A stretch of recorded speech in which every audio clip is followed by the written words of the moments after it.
Welcome back to another episode of Policy and Profits. I'm EJ Antoni. I'm joined by the one, the only, the incomparable Anthony Esposito. Anthony, how are you doing today? EJ, I am winning at life once again, and that intro gets better and better every time. I'm thinking we should do this 5 times a week, and my ego will explode. I appreciate it. How are you doing, bud? I am hanging in, still, it's kind of mixed emotions these days, right? Still very much coming off the high of the election. I mean, it was incredible. The trifecta of not only the presidency, but also the House and the Senate. And then not just the electoral vote in terms of the presidency, but also the popular vote too, something that hasn't happened since the 1990s. And it just really was absolutely incredible what Trump was able to pull off.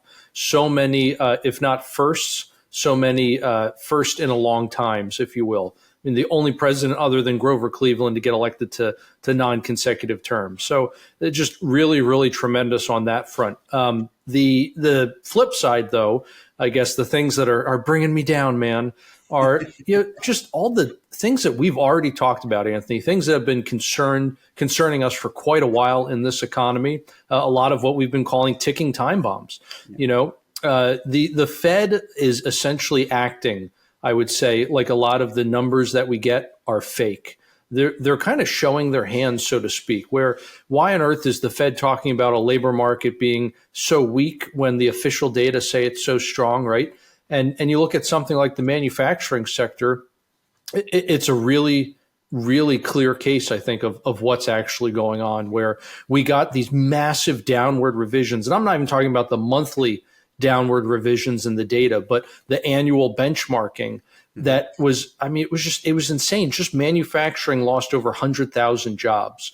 The economy wide, we lost over 800,000, but it just really is absolutely insane. All of these, again, ticking time bombs is the only word that comes to mind here, the only phrase.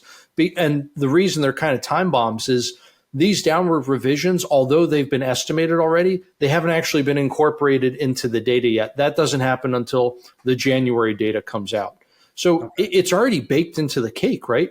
Same thing with all of the losses in the banking system. And you can see here with that blue line, essentially from the beginning of 2023 all the way until the late summer, early fall of this year, there were no job gains in manufacturing. And since the late summer, early fall, we've very clearly been losing jobs, and the losses are getting worse month by month. And then you can see there that red line that shows that benchmark I was talking about, where these are essentially showing the previous overestimation in the manufacturing sector. In other words, this is over 100,000 jobs that we thought we had that we never really did. And again, that's something we've talked about before, how flawed a lot of the economic models and everything have been. And so you put all this together, and all of a sudden you get to that orange line where things, again, are much worse than they appear. And the reason I bring up manufacturing is because that tends to change direction before the broader labor market does. So in a recession, I should say going into a recession, you tend to see manufacturing shed jobs before the service sector does. And then same thing when you're getting out of recession, manufacturing oftentimes will start adding those jobs before the broader economy does. So again, a lot of these more forward-looking indicators are actually negative right now. It's not a good sign. Donald Trump is really being handed a mess, in my opinion. Yeah, absolutely. That makes perfect sense. And it's really telling to look at what the numbers actually are versus what everyone is being told they are. The unrealized gains and losses is something that we spoke about as well in the past. And this is really interesting for me, especially on the trading desk, this is directly connected to, those financial equities, those financial names, and then what capital is going to look like and what rates are going to look like. Talk to me about this a little bit as far as what's on the books with our banks.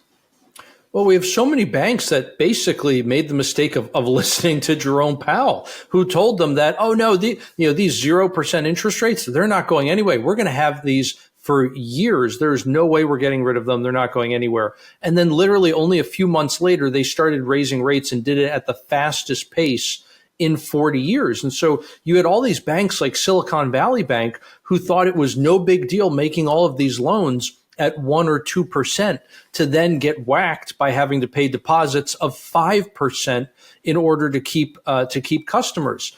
And the reason they were having to pay those higher deposit rates is because the Treasury was having to pay higher yields in order to clear their auctions because they won't stop borrowing so much friggin' money. Yeah. And the consequence here is that banks are now competing with the Treasury for depositors. And again, they're doing it at rates of like 4 or 5, sometimes 6% in certain instances when the banks are really getting desperate. So on the liability side of the spreadsheet, you have interest rates of, again, like 1 or 2%. I can't tell you how many people I know with mortgages under 3% today. And then on the asset side, that is the asset side. And then on the liability side, that's where you have the deposits. And there, again, you're seeing much higher interest rates. So the revenue stream is much lower than the outflow. And the consequence of that is that banks were taking essentially severe losses. Silicon Valley Bank, again, going back to them, they had to start selling off a bunch of assets in order to try to raise the cash to pay their depositors. And what kinds of assets are they selling? The only assets they had, which were things at 2 or 3% interest. Yeah. And if you're going to sell an asset like that in an environment of 5% yields, you're going to have to sell it below par. There's just no way around it because otherwise no one would buy it.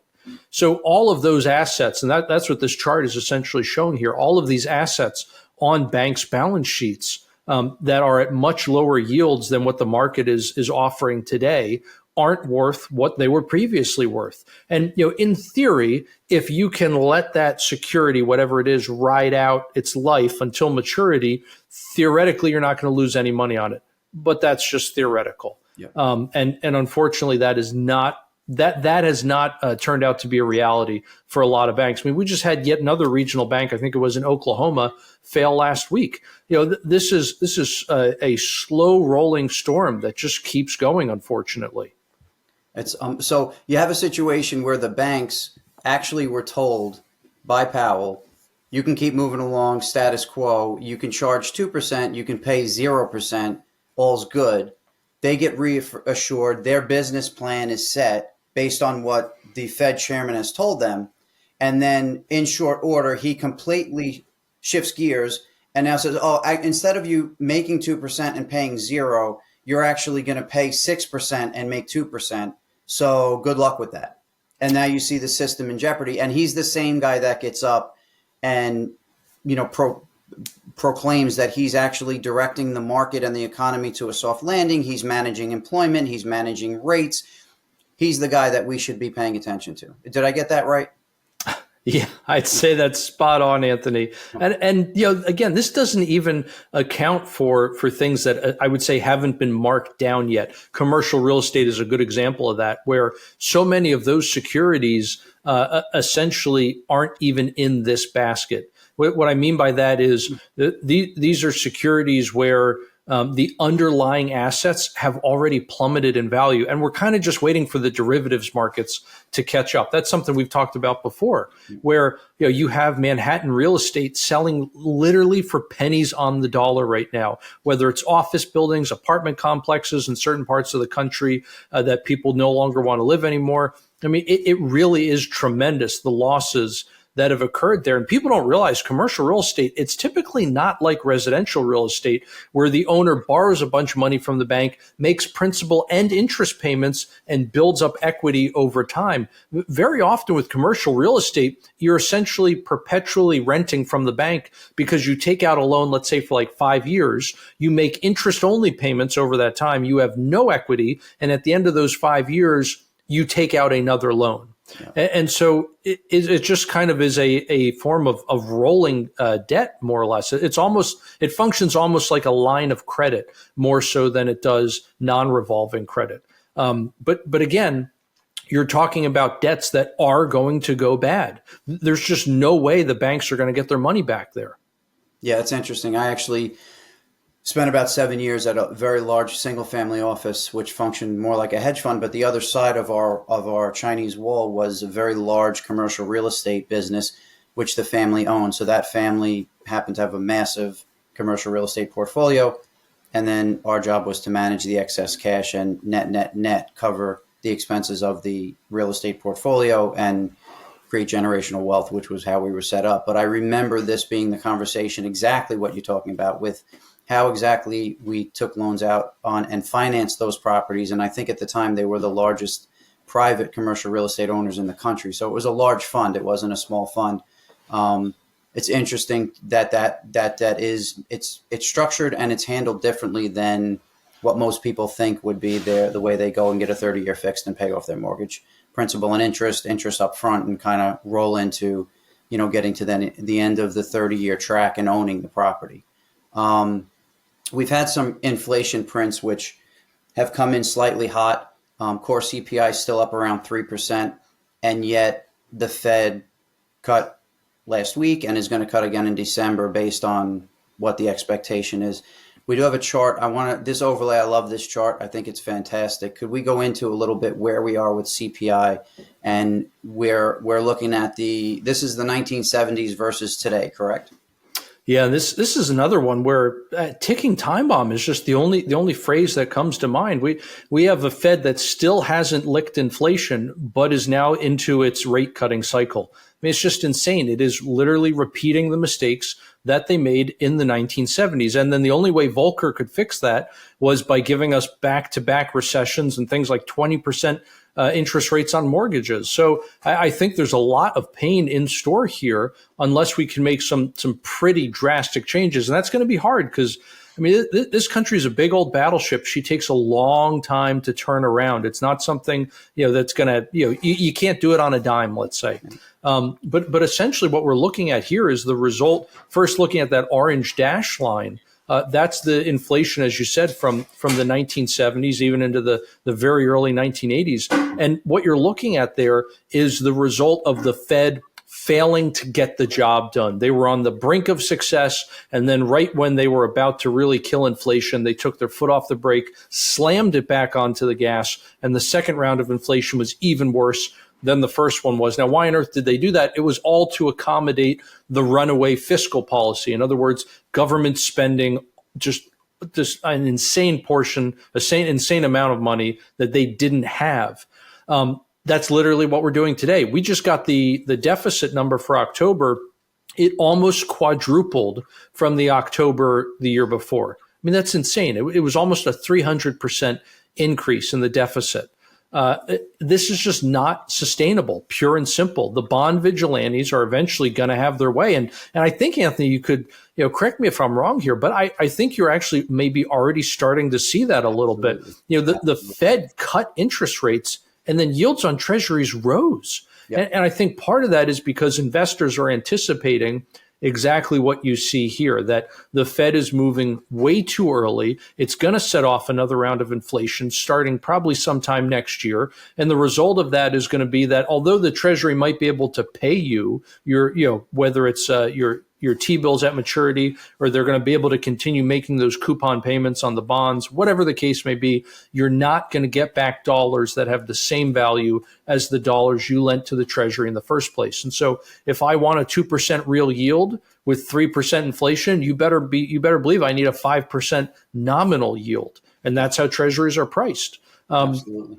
Now, is Trump going to be able to stop this? It's going to be tough. It's going to be, I think, be really, really tough because you're going to have to get the spending down. At this point, the Treasury and the Fed are more or less at loggerheads. And so unless Treasury is going to stop all of the borrowing, which means Congress has to stop the spending, I just don't see how you avoid a repeat of exactly where we were before in the 70s. It's insane. And we talked about this, honestly, back in August, I believe, that, President Trump coming into office is clearly the right move on every level, whether it be social, whether it be geopolitical, whether it be economics. He is the right choice, but he's literally walking in. They're going to hand him a grenade and say, "Hey, we forgot. We can't find the pin. Could you hold this for a second?" As they're walking out the door. That's where and he's aware of that. And if anyone's going to come in and actually start to fix this and right the ship, he's the guy. He's the man. Right. That said, we're in the same situation. We have, and the bond vigilantes, I agree with you 100%. We've seen, since the cuts in September, we've seen the 30-year fixed go from 5.8 to 6.8-ish round numbers.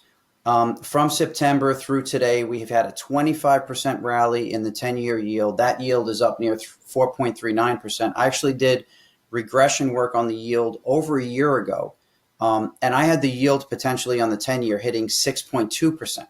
Now, I don't know that's our trajectory, and that makes a ton of sense. That's probably a big call. And when I made the call, everyone laughed at me, but I could make the case on the regressions of a massive long-term, as we come out of what really has been a massive secular bear market in yields, that we could see 6.2%.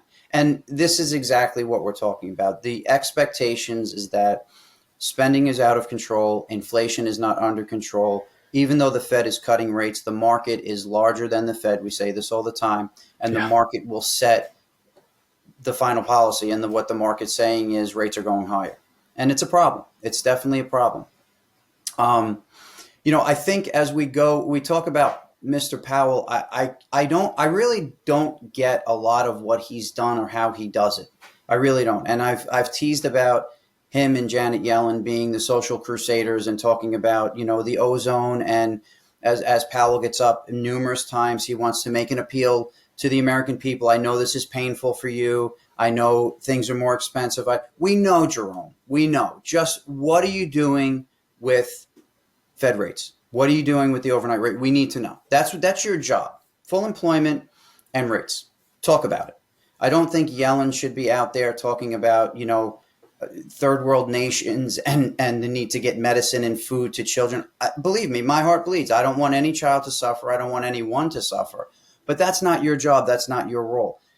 As I look at the cuts, the 50 basis point cut, the jargon going into the election, you and I said this was a political cut. It was not the right move to cut 50 basis points back in when did he cut those? In September. That was not the right cut. And not the right move. As we've moved further along, he has proven, as has the Fed, that they are more and more political than not, which is really concerning because that will lead them to make the wrong decisions and the wrong policy moves, which we're witnessing now, which will only lead to more pain for the U.S. citizens and only lead to a larger, grenade being handed to President Trump when he takes office in January. So I just want to loop back. And thank you for the analysis. And always so sharp and so, put to common terms, complicated ideas, complicated systems, and you lay them out in a way where it makes sense and people could start to really understand what we're facing and why we feel what we feel versus not feeling what they're telling us to feel is the best way I can put it. I want to go to a cut of Powell at the last presser after the cut, the last 25 basis point cut last week. And just listen to him speak. And I really want your reaction based on, is he a political figure? Is he caught up in a political fight? Or is he actually, the Fed chair who is headed in the right direction and has the right thought process and workflow in mind for what's best for this country and our monetary policy? If he asked you to leave, would you go? No. Can you follow up on, do you think that legally you're not required to leave? No. Okay, so I want to pause there. And you're in D.C. You are so heavily connected, for real. You're connected with policymakers. You're connected with elected officials. You're connected with academia. You're connected with guys like me. So what do you think of that? What's your takeaway from what his answer was and how he answered the question? Oh, the smugness was so palpable. It was thick as fog. You could barely see through it. It's like I think there's a South Park episode actually where everyone starts driving hybrids to get rid of the smog, and it's replaced by smug. Like people can't breathe in there. Anyway, make a long story endless here. The guy's clearly on a power trip, and I guess rightly so. He's the head of the most powerful central bank in the world. They get to do things like set interest rates on a whim. Must be nice. Anyway, what we just learned from that clip is that the Fed is not accountable to anybody. They're not accountable to the president. They're not accountable to the voters. They are more or less an unconstitutional rogue agency. And I don't say that lightly, but it's true. I mean, Congress is forbidden from doing what the Fed does. That's very clear if you read the Constitution and if you understand how the founders understood the terminology about money, like what it meant to coin money, what it meant to emit bills of credit, et cetera. So what Congress essentially did was create a private institution. That's what the Fed is. It's not a government institution. It's technically a private institution created by Congress that then does, at the behest of Congress, what Congress itself is forbidden from doing. So it's blatantly unconstitutional, and it's actually not even the first time it's been done. It's the fourth time in our nation's history that we've had a central bank.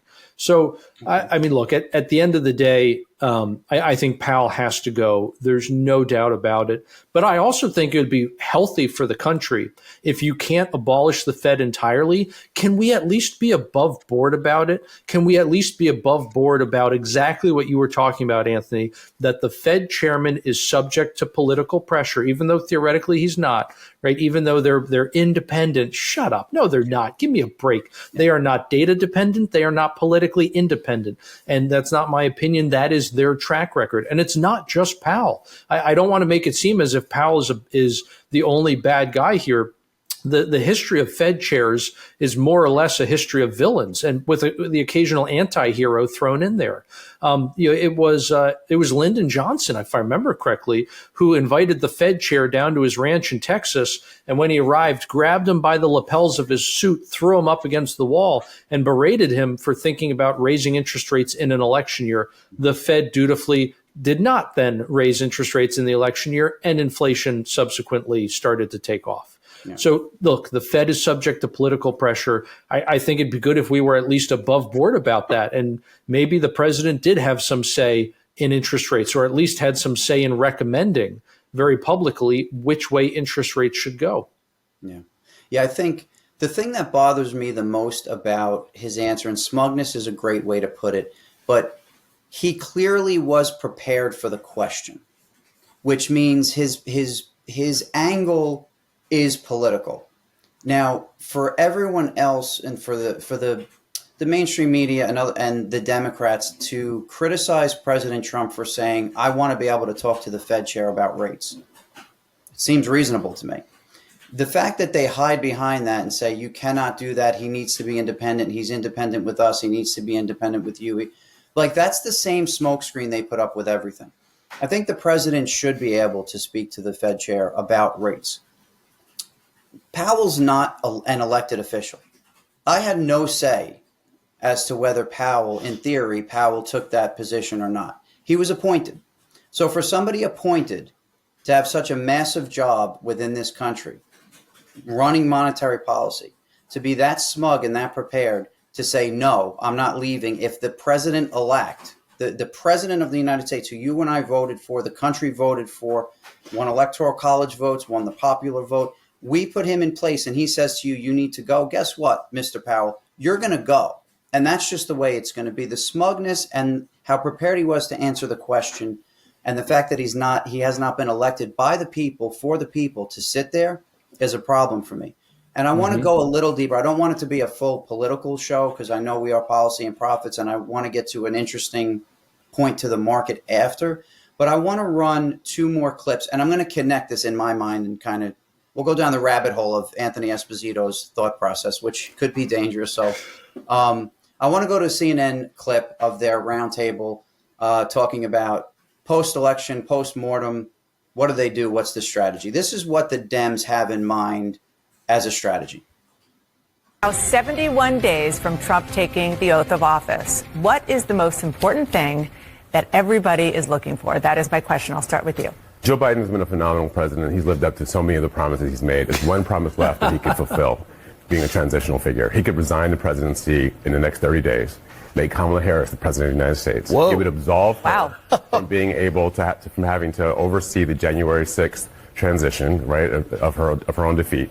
And it would make sure that it would dominate the news at a point where Democrats have to learn drama and transparency and doing things that the public want to see is the time. This is the moment for us to change the entire perspective of how Democrats this operate. has now jumped from an internet meme to a Sunday morning show. Jamal's out here right now. Congratulations. Season of House of Cards. I thought you were going to say, what about the Supreme Court? That's also out there. Well, the Supreme Court might happen. I don't know if it will, but I think this is something that's in Joe Biden's control. And if he did it, it would fulfill his last promise. It would give Kamala Harris the chance to be the 47th president of the United States of America. It would disrupt all of Donald Trump's paraphernalia. Right? He'd have to rebrand everything. But and it would make it easier for the next woman who runs for president to not have to worry about all the historical, weight of being the first. We can Top solve that, this problem Brad. in the I next have 30 something days. that's a lot more realistic. There There are 7 Americans right now in dungeons in Gaza. If Hamas does not have them walking and talking on American soil before Donald Trump is president, they will have hell to pay. And I'm looking for that to happen in the next 70 Amen. days. We haven't actually heard a lot from Donald Trump. I know he's like getting his administration put together, but it would actually be nice if he goes to the White House if he is the president for all, if he is the president for Americans, talk to the people who did not vote for him and earn our trust to say, other night you said like Democrats should let us work. Talk to us then, engage us. Don't just continue to feed your base and continue to throw red meat. Be the leader that both of you think he can be. You're already showing some good faith in that beautiful red suit this morning. Here's what I want. A couple things. Number one. Wait, do you want to say something? Go ahead. Do you think I want to say something? I think if Ashley wanted to say something, she would say it. My mother is She watching. wants to say something. My mother is watching, so I will be on my best man. Actually, he just did. Go I know. ahead. I met Mama this week, and she's beautiful and a lovely person, so that was fun. Here, a couple things. Number one, if I was over in Tehran and I had just hacked and tried to assassinate Donald Trump and now he's fixing to take over the United States military again, I'd probably be a little worried. On the domestic front, there's a political science term for what Republicans did this week. It's called a country butt whooping. And they have a mandate to govern. And one thing I want to see them do is get a handle on the bureaucracy. They're meeting at the Pentagon right now about possibly thwarting Donald Trump. You've got a rogue FEMA employee out here. We're not going to give aid to people with Donald Trump signs. The bureaucracy works for the people. The people elect the leaders. And I want to see Donald Trump follow through on this idea of taming the federal bureaucracy. Schedule F. Okay. Al Gore Everybody- loved the reinventing government. Rigo. God bless you guys. I hope it Yeah, works good luck. Thank you all. Appreciate you being here. We'll be right back. So for me, and the connection, and we have another clip of Raskin coming up, and I want to play that too. Really, in short, these people lost the election and have continued to talk about their messaging. Did they use TikTok enough? Did they, buy enough steak dinners? Did they pay Oprah $1 million and they should have paid her $2 million? Beyonce got $15 million. Maybe they should have paid her $25 million to do the rump and dance or whatever they needed to do extra. Forget the fact that they spent $1.2 billion and they only had $1 billion to spend.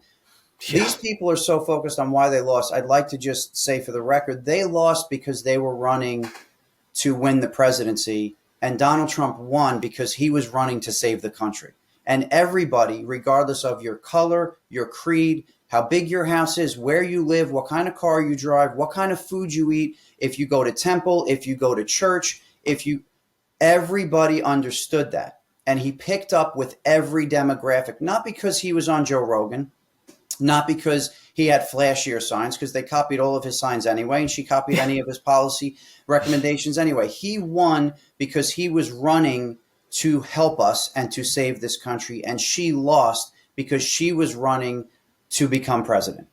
And it's a very different thing. The fact that Powell can put himself in a place with people who are setting up to obstruct and hurt our president, who we elected through a democratic process, is disgusting. The fact that this gentleman on CNN, don't know his name, don't care to know his name, is worried about you actually having the president who was duly elected step down so that we could say we've had a female president is an insult to women across the board. If you're telling women that you can't be voted in as president, so we're going to rig the system and just slide her in for 3 months, pat you on the ass and say, good luck, we got it done. What does that say about you? Who's the sexist?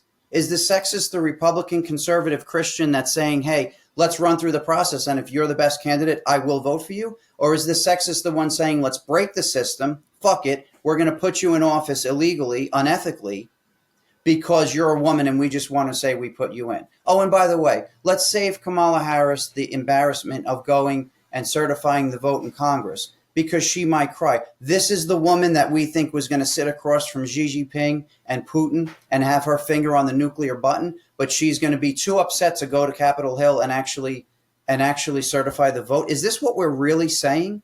These are the people that are looking to hurt the country and hurt everyone in it, whether or not those people realize it or not, because they're so dead set on hurting a conservative America First movement.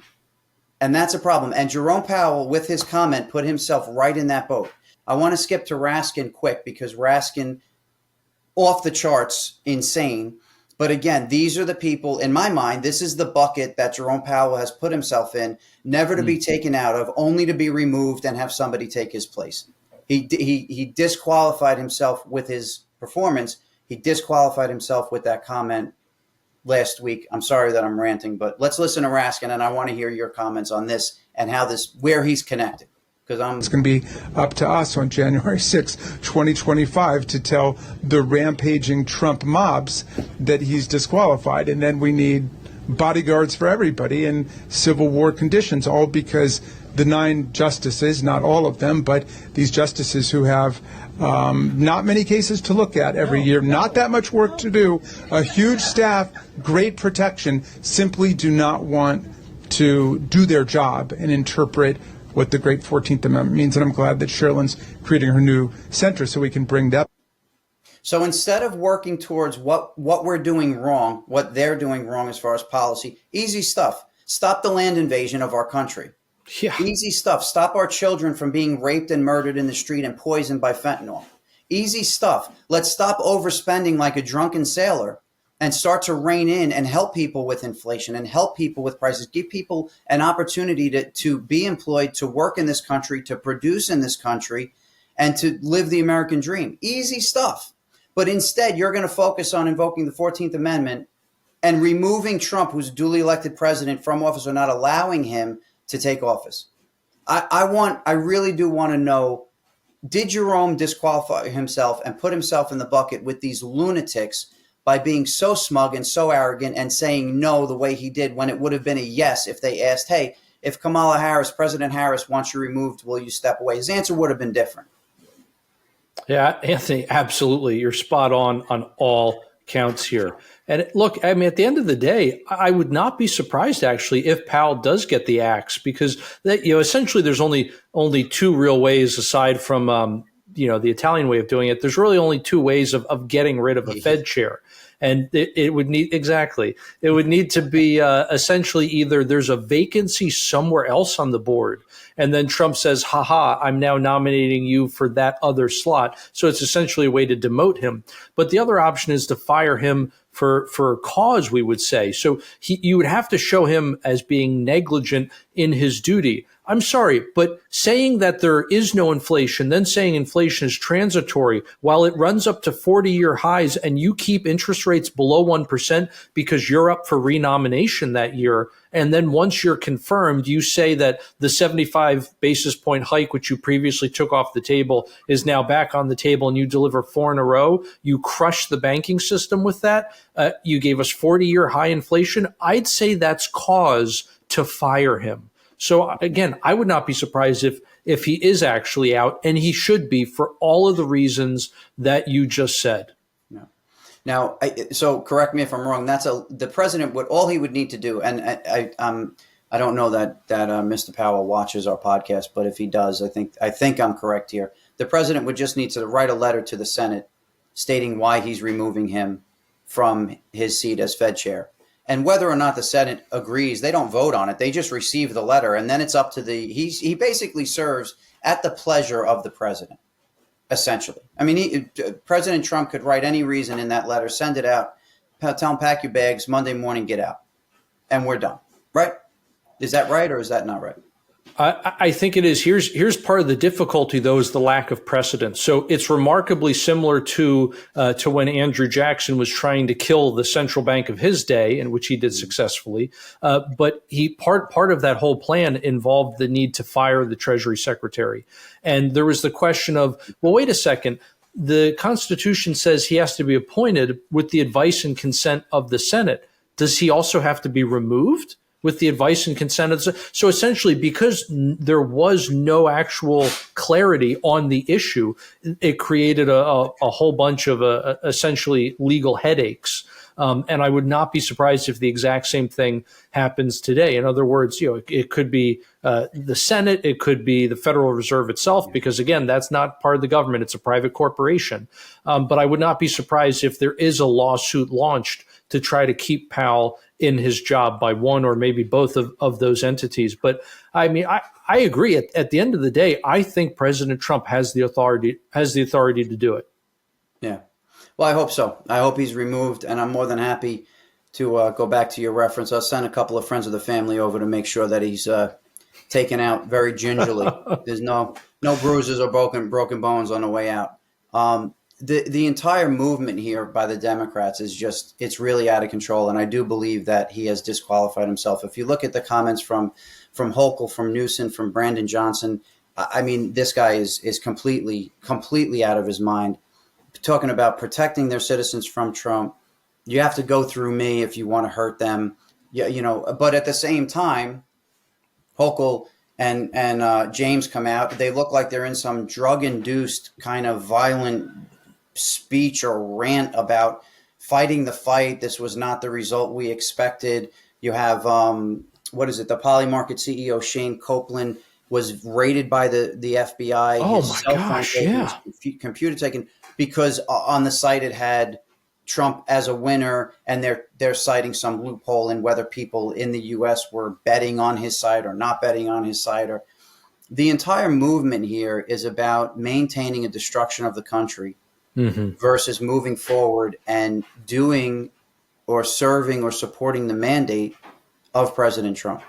And that's really concerning. And I think when the Fed chairman joins that movement to resist, to fight, I mean, Kamala Harris's speech alone, her concession speech, she said fight, 50 times.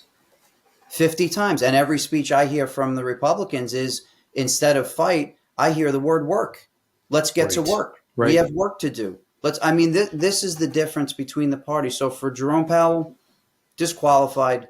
You guys can go in a corner and cry. I don't know. Maybe Jerome Powell will shave his head and abstain from sex for the next 3 years as part of the 4B movement. That might be his next move. I'm not really sure. I don't know who he'd be hurting, but I think he is disqualified. It's very frustrating for me. I know I ranted a little bit about it, but that's no, Anthony. It's a very real concern, though. I mean, it's a good rant, not only from the standpoint of it sounded so good, but also from the standpoint of this is a real concern. It's a real concern for markets. It's a real concern for the president and his agenda. I mean, let's not forget Liz Truss was sunk as prime minister in England. She was sunk in a record time frame, record short, I should say, because the Bank of England and the Exchequer, which is essentially their version of the Fed and the Treasury, essentially got together to crash the gilt market, so the market for English for UK government debt.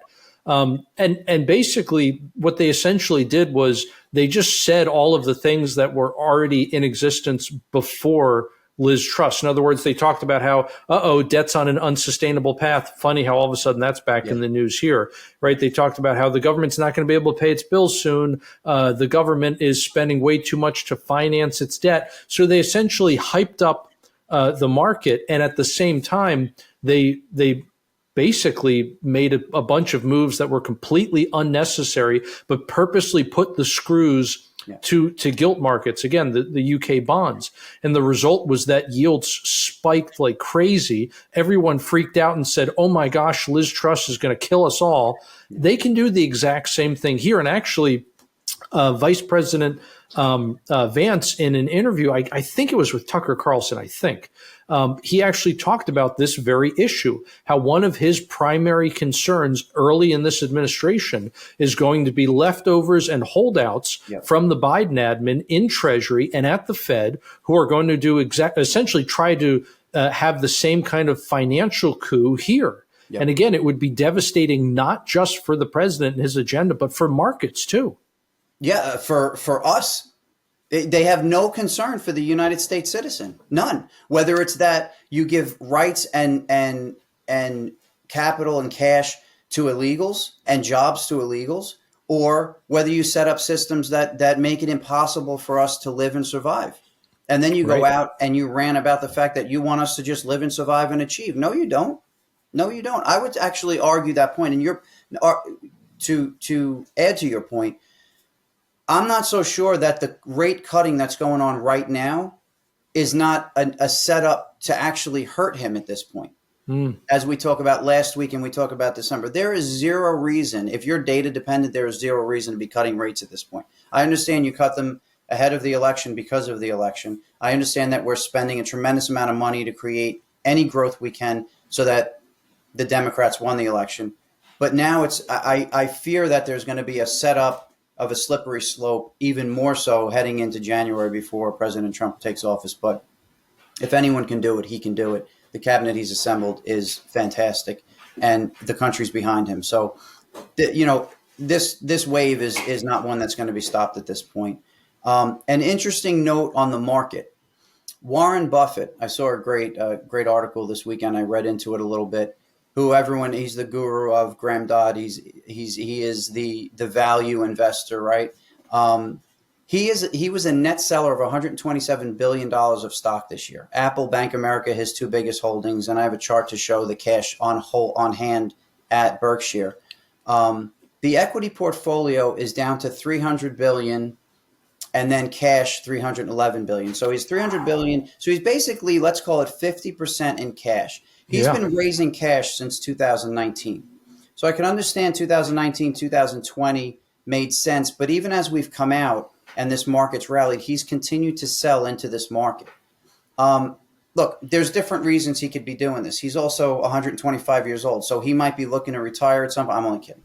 He's also, I think, 93 years old, so he might be looking to retire. They may be raising cash to give a clean slate to the next CEO to step in and actually have some dry powder. I get that. Mm-hmm. That's fine. They may be looking to take a company private, which was mentioned across in a few different articles. That makes sense. That's fine. I would argue that this is kind of a anecdotal data point of where they see market valuations, because that's a lot of cash. $311 billion in cash on hand, 50% of your portfolio. That's a legitimate move, and I think it's something to pay attention to. I'm going to close. Well, I'm not going to close. I'm going to close with giving you the last word, since you're the smarter guy in the room by far. I don't know about that. Awesome move in gold. Gold retraced 10% from 2,800 to 2,600. We are down at 25.72 now. We got down to 25.50 in the overnight, 25.45 front month gold futures. Significant level for a few reasons. It was a 10% retracement. It was just past 50% retracement of the June move up. And it hit a resistance level that we saw tested 3 times before the breakout through 2550 to 2800. That was tested in April of 24, May of 24, then July of 24. Momentum exploded. This thing shot up and hit 2800.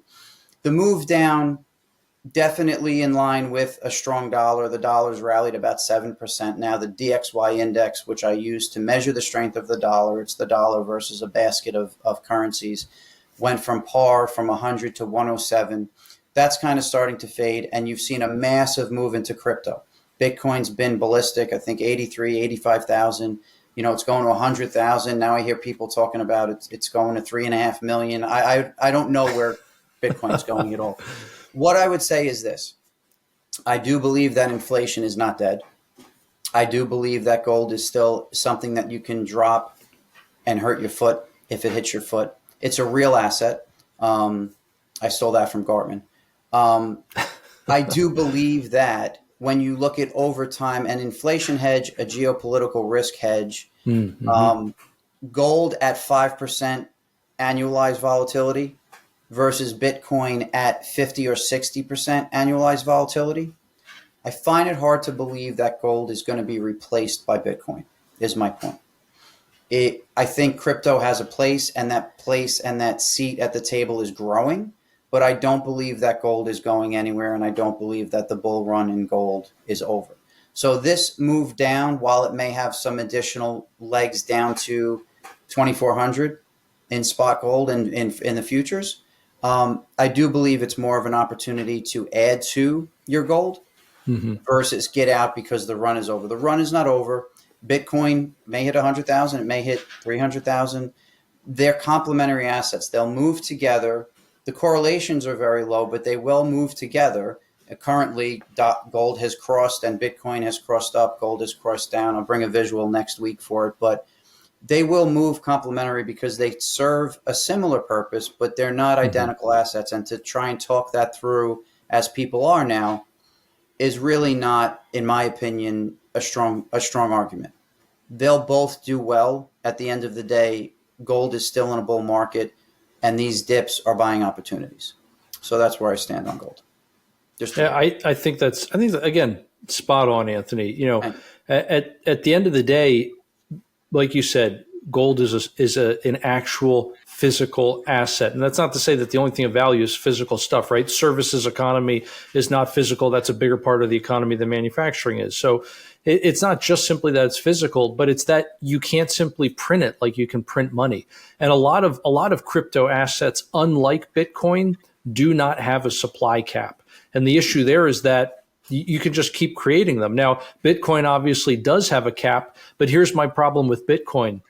You can just create another Bitcoin. In other words, create another cryptocurrency that works exactly the same way, has the exact same blockchain technology. And if you just say, okay, Bitcoin 2 is now the equivalent of Bitcoin. In other words, you can trade a Bitcoin 2 for a Bitcoin regular, whatever you want to call it. You can effectively now double the supply of that cryptocurrency that operates on the same blockchain, same technology, et cetera. So that's my big issue with something like Bitcoin. Now, I personally don't own any because it's just way too volatile, in my opinion. Yeah. I'm an old fashioned guy. I like gold. I still like gold. Like Brett Kavanaugh. I drank beer. I still drink beer. I like beer. It's just it is what it is. So I agree with you. These are buying opportunities that we're looking at. I think you're absolutely right. All the macro data is telling us that the long-term bull play on gold is still there. And I would add one, and that's I'm so happy when we agree, because then we definitely can't be wrong. I said to somebody this morning talking about this, and I'm going to repeat it. And full disclosure, I could be totally wrong. On a percentage basis, I think Dogecoin is probably a better buy right now than Bitcoin. And here's why. I could see Dogecoin going from 35 cents to $2 before I see Bitcoin going from 83,000 to 200,000. So on a percentage basis, and they all mean very little to me, to be honest. Like I understand there's a value to them, and I'm just not smart enough or interested enough to delve into them, to be perfectly honest. But on a percentage basis, gun to head, if I had to invest in Bitcoin or Dogecoin right now, I would put that investment in Dogecoin expecting a double or a triple, where I'm not going to see that in Bitcoin. So, well, especially since now Doge is part of the federal government, right? With Elon Musk and Vivek Ramaswamy. The last run, I traded Dogecoin one time, and it was a few years ago. I traded it from 4 cents to 48 cents, and that was an Elon Musk story and who was the other guy? Cuban? I guess a Cuban story before he whatever. And that was a ridiculous run. Almost got to $1. That was when Elon was on Saturday Night Live. That was literally the sell the news event, and it came back down to like 8 cents. So that is the only crypto I've ever traded. I traded it purely on technicals and just the fact that Elon Musk was involved, and I figured there would be this cult following push in it, which they did. But to your point, I think we see the same thing right now. That now the Doge. The Doge department that's been built up, people are going to link it to Dogecoin. Look, it's a tradable asset, right? It's a way to make money. It's a way to buy lower and sell higher. So in that way, percentage basis, I'd buy Dogecoin, not Bitcoin, but that's not an official, paid for recommendation. That's just me talking about Bitcoin real quick. But gold is in a bull market. It's a buying opportunity in gold. Bitcoin will not replace gold as an inflation hedge or a hedge against risk. Definitely not. Not yet. EJ, Amen, Reverend. Take it easy, man. This was a long one, but I had a lot of fun. I really appreciate it, and enjoy the rest of the week, and I will see you next week. You too, Anthony. Till next time.